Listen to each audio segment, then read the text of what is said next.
Сәлеметсіздер ме, құрметті білім алушылар? Жасанды интеллект сабағының 15-ші дәрісін бастаймыз. Дәріс тақырыбы персептрондар.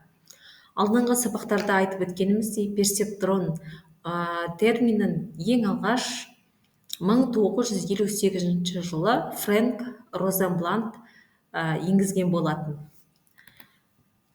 Яғни персептрон жасанды нейрон немесе персептрон екілі классификация үшін қолданылатын сызықтық модель болып табылады екен.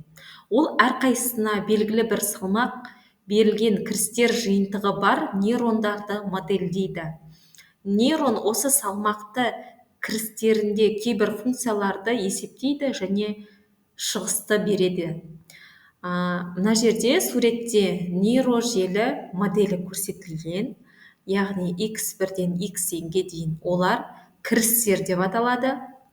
W1-ден WNге дейінгі бұлар синапстар. Синапстар яғни салмақ. S деген бұл ығысу. Негізінен осы кіріс және салмақтардың қосындысын S деп белгілейді. Аксон, яғни шығыс. Осылай бізде нейрондық желінің қарапайым моделі көрсетілген.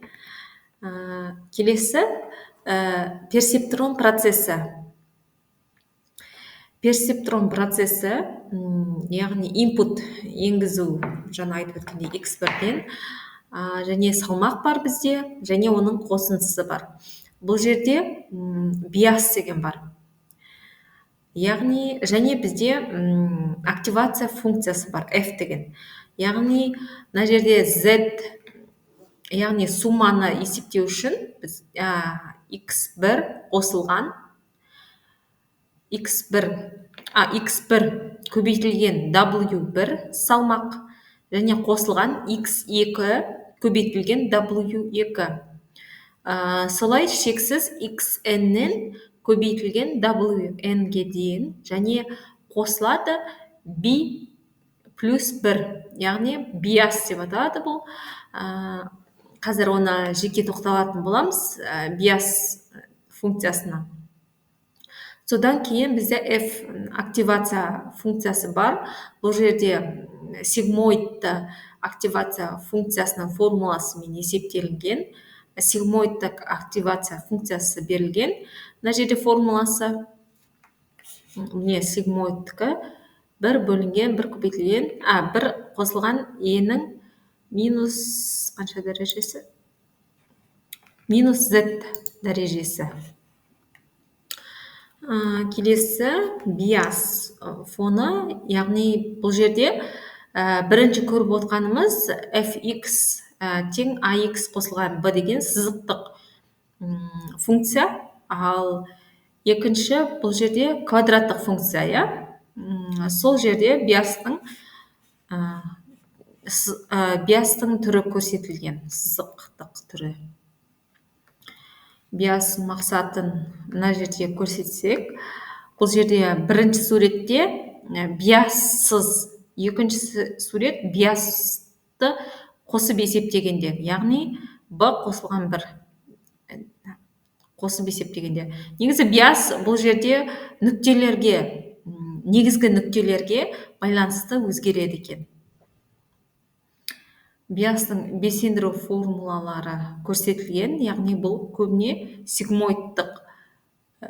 сигмоид негізінде функциялары берілген, безендіру функциялары. Безендіру функциялары өте көп. Тангенс, релу, максаут, сигмоид, элу деген сияқты әртүрлі. Негізі қазіргі кезде алдыңғы сабақтарда да айтып өткендей, белсендіру функциясы, қарапайым белсендіру функциясы және де дұрыс нәтижені шығаратын, дұрыс тануды көрсететін бұл релу функциясы деп айтқанбыз. Қазіргі deep learningте осы релу белсендіру функциясы кеңінен қолданылып жатыр. Көп қабатты персептрон бір қабатты қабылдау сияқты құрылымға бірақ бір немесе бірнеше жасырын қабаттары да бар. Сондықтан терең нейрондық желілер болып саналады қазіргі кезде.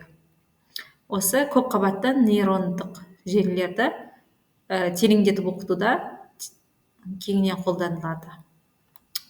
Бұл жерде көптеген жасырын қабаттары болады екен, көпқабатты персептронда. Көпқабатты персептронды қарастыратын болсақ, жұмыс істеу принципін. Бірліктер арасында салмақтар нейрондық желілерде ақпаратты ұзақ мерзімде сақтаудың негізгі құралы болып келген. Салмақтарды жаңарту нейрондық желінің жаңа ақпаратты меңгеруінің негізгі жолы болып табылады. Кірістердің жинағы бірінші жасырын қабатта жіберіледі, ал осы қабаттан белсендірулер келесі қабатқа және тағы да басқа шығыс деңгейіне жеткенше беріледі. Яғни мына жерде бірінші қабатта орындалады, одан кейін оның нәтижесі екінші қабатқа беріледі, екінші қабаттан үшінші қабатқа, сөйтіп ең соңғы нәтижеге дейін бұлар есептеліп оқытылу жүреді екен. Назарларыңызға рахмет. Бүгінгі персептрондарға арналған сабағымыз аяқталды. Сау болыңыздар.